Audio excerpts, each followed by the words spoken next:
Now that you've done your three individual projects, the surveys, the research, and the philosophizing, as I like to call it, now you get to work in your groups and you get to reconnect with each other.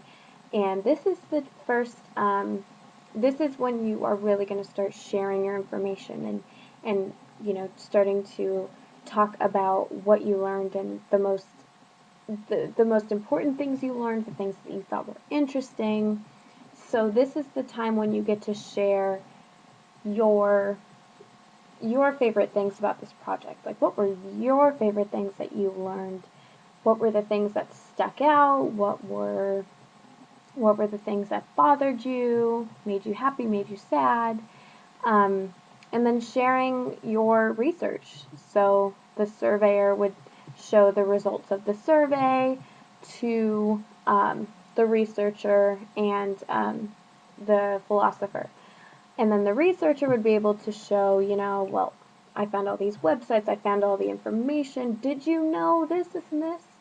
And then the philosopher can take all that and say, well, I have this sort of idea, and it it kind of relates to what you're saying. So it's really a good way to work together.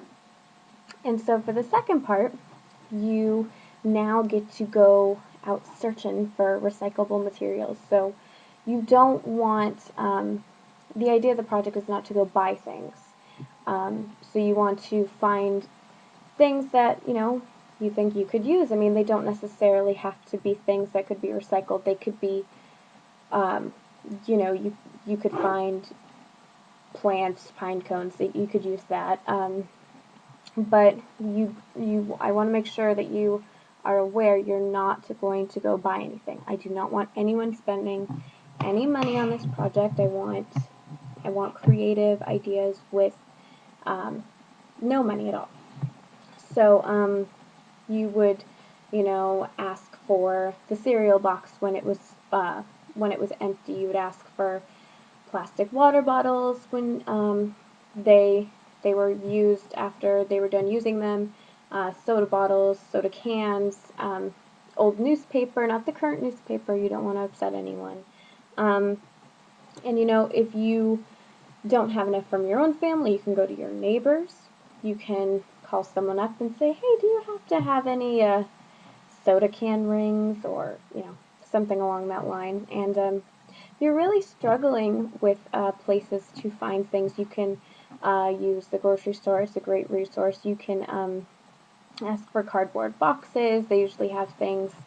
Um, and, just ask people. They have a lot of things to give. And if you say, I'm doing this for a school project, people will be, usually more than happy to provide you with the materials you need. So this should be really fun. You get to build a community. There needs to be houses, there needs to be a school, there needs to be businesses.